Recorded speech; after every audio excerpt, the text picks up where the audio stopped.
Hola mis queridos hackers nómadas, el día de hoy vamos a continuar con nuestra serie de buenas prácticas en Node.js. Hoy vamos a ver la importancia de separar la app de Express o la app del framework que esté usando de las condiciones de la red, de Network Conditions.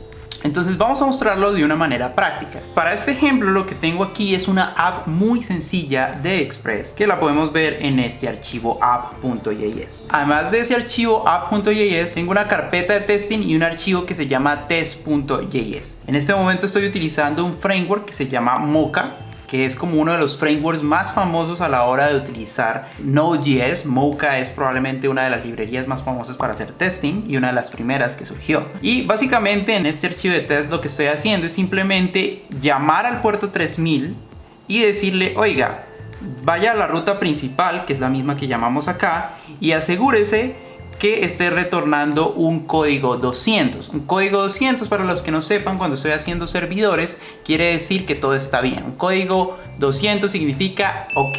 Y al principio del archivo estoy requiriendo mi app desde el archivo app.js, que es el que ya vimos, y una dependencia que me gusta usar a mí para hacer los tests de APIs que se llama SuperTest. SuperTest lo requiero con el nombre de request porque voy a hacer el request al servidor que estoy usando aquí. Y bueno, entonces, ¿cuáles son las malas prácticas en las que estoy incurriendo en estos archivos? Primero, estoy escuchando el puerto desde el mismo archivo donde estoy declarando el servidor de Express. Entonces yo no estoy separando lo que es la configuración del servidor de Express de lo que serían las networking conditions o las condiciones de la red, o cuáles son la configuración que estoy teniendo para mi servidor, porque esto debería ser parte, estas últimas tres líneas deberían ser parte de mi servidor y deberían estar en un archivo aparte.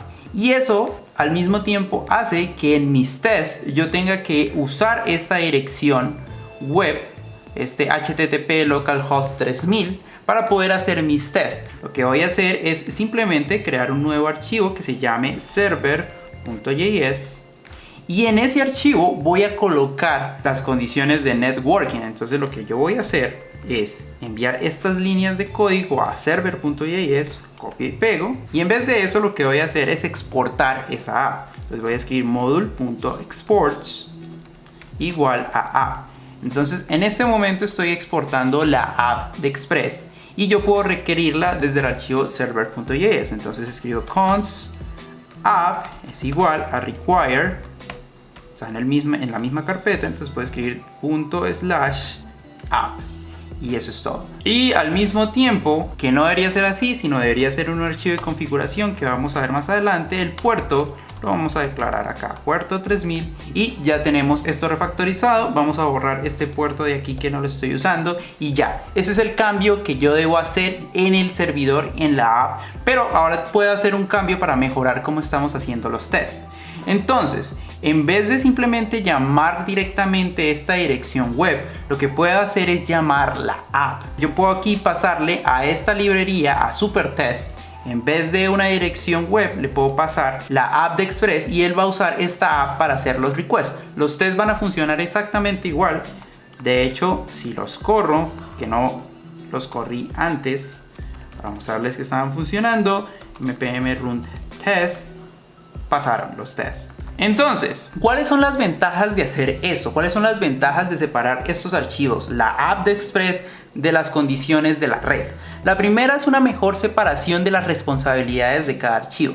Ustedes saben que debe haber una buena separación y que cada archivo debe tener claro cuáles son sus responsabilidades. La responsabilidad de este archivo app.js es simplemente configurar mi servidor y todas las cosas que tienen que ver con la application layer. Entonces ahí importo mis rutas, de pronto importo mis controladores, hago un setup de algunos servicios que necesite más adelante. Y en el archivo server.js yo me encargo de que todo lo que sea relacionado con la red, todo lo que sea relacionado con escuchar puertos, con configurar que todo esté funcionando bien, esté en un archivo aparte que solamente sea configurar las condiciones de networking. Eso a su vez tiene otras ventajas. Primero, si yo estoy utilizando un servidor en DigitalOcean y luego quiero moverme a un sistema de funciones Lambda en Amazon Lambda, como ya tengo la app separada de mis servidores, puedo simplemente cambiar este archivo server.js o crear un archivo nuevo durante la migración, porque probablemente esté migrando a algunos usuarios de un entorno a otro. Puedo crear un nuevo archivo donde configuro yo para que ese entorno de Amazon Lambda sea el que esté importando esa app. Entonces yo podría crear un archivo como por ejemplo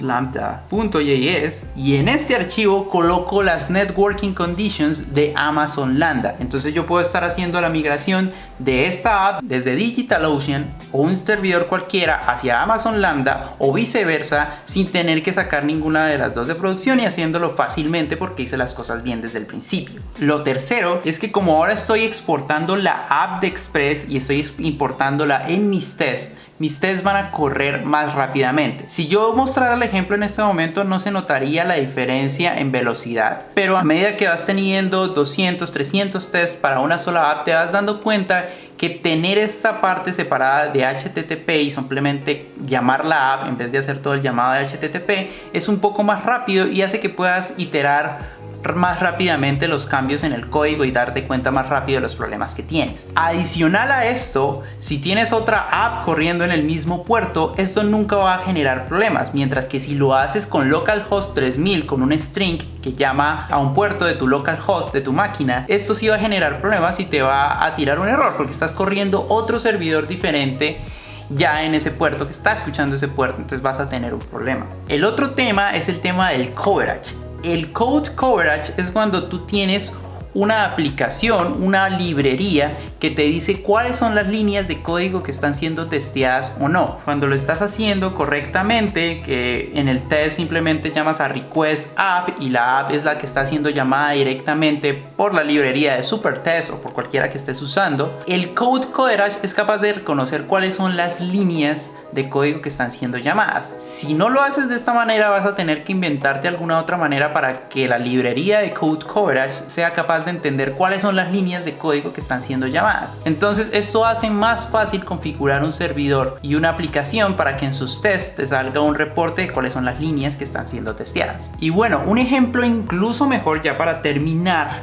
para mostrarles cómo pueden hacer esta división de archivos incluso mejor, es utilizar el generador de Express. Express tiene un generador de aplicaciones para generar esta plantilla de servidor de una manera correcta. Entonces me voy a mover hacia atrás y lo que voy a hacer es instalar el generador de Express. Entonces Express-generator está bien escrito, voy a instalarlo.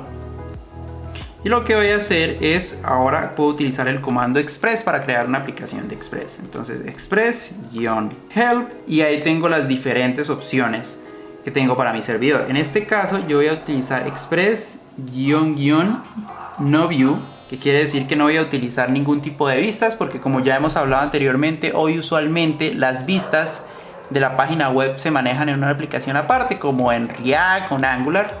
Entonces no quiero que sea utilizado ningún tipo de engine para vistas. Entonces lo que voy a hacer es no view y además me pide el directorio. Entonces yo lo último que escribo es Express Good Example para mostrarles a ustedes el ejemplo. Bueno, entonces me dice que cambie de directorio, que me vaya hacia el directorio de Express Good Example, que lo tenemos aquí, y aquí podemos ver lo que está generando. Entonces miremos qué es lo que está generando. Aquí obviamente hay un poco más de líneas, hay un logger que me dice cuáles son los endpoints que están siendo llamados. Tengo un parser de cookies que me extrae la información de las cookies. Esto me extrae la información del body del request de HTTP. Tengo algo que me sirve archivos estáticos, que tampoco lo necesito en este caso. Tengo unas rutas, esto ya tiene algunas rutas por defecto, pero también me está exportando al final module.exports app. Y en la carpeta bin www tengo todo lo que está relacionado con networking conditions ya hecho de una mejor manera. Entonces tiene unas pequeñas funciones que dicen que si el port is none, o sea que no es un número, me lo va a volver tal cual como es. Pero si el valor del puerto es un número mayor a 0, entonces me va a volver un puerto numérico, que es lo que normalmente se espera, si no me va a retornar falso para probablemente tirar un error, y una serie de cosas acá, una serie de configuraciones que me ayudan a tener una buena configuración de mis networking conditions. Una nota importante, no sé si notan acá que el archivo se llama www pero no termina en .js. Eso es porque al principio tienen algo que se llama el hashbank, que le dice al sistema qué tipo de archivo es. Entonces, en vez de colocar www.js, entonces lo que se coloca es un hashbank y simplemente tiene la ruta de la aplicación que estoy utilizando. Entonces, user bin environment no, y eso le dice al computador, a la máquina, que este archivo tiene que ejecutarse en Node.js. Y esta es la manera óptima de separar la app de Express o el framework que estén utilizando con un servidor de HTTP configurado en Node. Y bueno, creo que esto es todo lo que tenía por decir por hoy. Espero que les haya servido, espero que esta serie les esté sirviendo para potenciar sus habilidades en Node.js y ser unos expertos en este framework. Muchísimas gracias y nos vemos en el próximo video. Hasta pronto.